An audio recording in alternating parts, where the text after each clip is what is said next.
Oke, kembali lagi bersama saya di Pabrik Saut Channel. Nah, kali ini kita akan bahas jenis-jenis kawat las yang ada di pabrik kami yang kami gunakan ya. Nah, cukup disayangkan tadi saya udah buat video, cuman nggak bisa dibuka di saat pengeditan. Nah, mohon maaf untuk semua kawan-kawan di sini. Walaupun begitu, saya akan terangkan melalui gambar-gambar. Nah, setidaknya ada saya kasih sedikit pengalaman atau pengetahuan ke saya di channel ini. Nah, di sini beberapa dari produk Nico Steel kami gunakan dengan berbagai kebutuhan ya.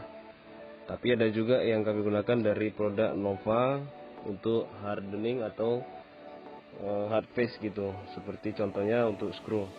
Nah, untuk lebih lengkapnya disimak video berikut ini. Jangan lupa subscribe, like, share, dan nah, untuk yang pertama ada yang kami gunakan Nova Electroda NX100 yang ukuran 4,0. Ini kami gunakan untuk hardening ya, hard face, di screw untuk press, ban press. Ini kami gunakan. Nah, kita lihat di sini.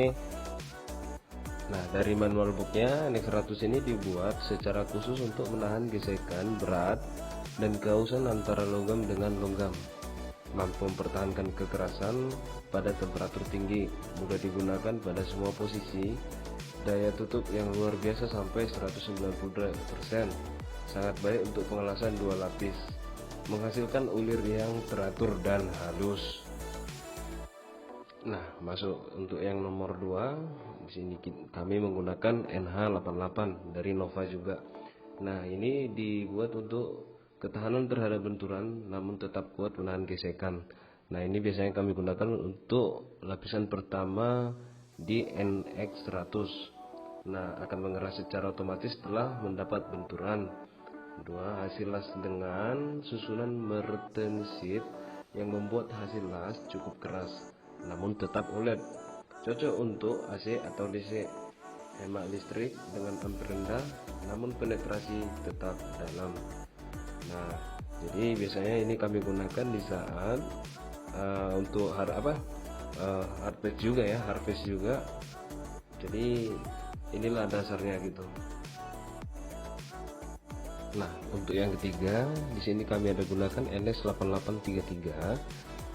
Ini untuk interconnecting shaft sprocket dan lain-lain. Tapi bisa juga ini kami gunakan sebagai pengganti NH88. Nah, ini cuman produk dari Nico Steel. Nah, ini udah kami gunakan kalau tidak ada dari produk NH88 atau stok kita. Nah, ini kami gunakan untuk penggantinya, seperti untuk roster boiler. Ini juga kami gunakan juga untuk rebuildnya gitu. Jadi ini lumayan untuk keras juga, atau untuk RPS juga cocok ini. Nah, untuk yang keempat kami ada menggunakan RC52. Nah, ini biasanya difungsikan untuk bejana bertekanan seperti BPP. Ini bisa ya, karena ini kegunaannya memang untuk seperti konstruksi kapal. Ini kalau RC52 ini ya, tapi ini kami gunakan untuk rebuild dari roster boiler.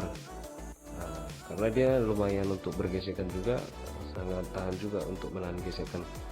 Nah, untuk teman-teman bisa ini sebagai rekomendasi kalau ada yang bocor-bocor seperti kipas steam atau bejana bertekanan lainnya lah, ini sangat direkomendasikan ya. Ini produk dari Nico Steel. Nah, untuk yang kelima kami ada menggunakan RD260 ya. Ini udah sangat biasa lah, di bengkel-bengkel juga pakai yang beginian. Jadi ini digunakan untuk konstruksi-konstruksi ringan, untuk sambungan-sambungan ringan ya. Pokoknya ini yang ringan-ringan lah. Untuk yang belajar ngelas pun biasanya pakai yang RD ini gitu. Kalau nggak RD, RB kan gitu, hanya beda dari serinya aja, nomornya aja gitu. Jadi ini kurasa udah sangat banyak lah ya yang mengetahui ini. Kita lanjut yang nomor 6. Oke, yang selanjutnya di sini ada yang dari Kobe Steel juga kami pakai LB52U ya. Nah, ini biasanya kami pakai untuk konstruksi yang agak lumayan atau medium. Karena sifatnya juga kandungan nikelnya agak tinggi. Nah, ini biasanya kami gunakan gitu. Beda sama RD tadi. Nah, sebetulnya dari RB pun ada juga gitu, cuman kami pakai LB gitu. Nah, LB52U ini sangat umum di workshop untuk konstruksi ya, apalagi di bagian kontraktor. Karena ini sangat umum gitu, apalagi dari Kobe Steel gitu. Nah, karena ini lumayan medium atau bisa dibilang keras juga, untuk daya rekatnya atau daya penetrasinya yang sangat dalam. Nah, selanjutnya ada produk dari Nico Steel juga yang kami gunakan, NSN 308 ya.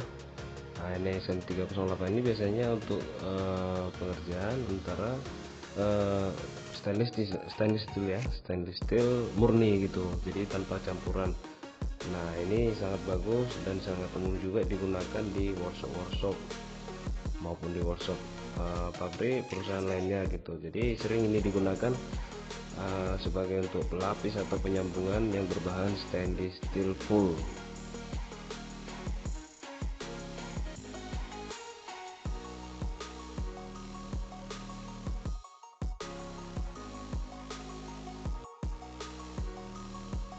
Nah, di sini dari produk Nico Steel NSN 309 ada juga kami gunakan.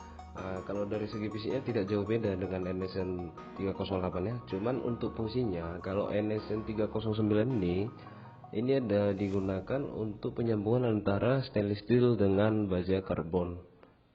Jadi kalau yang tadi 308 itu untuk stainless steel murni, kalau ini bisa digunakan untuk stainless steel dengan baja karbon.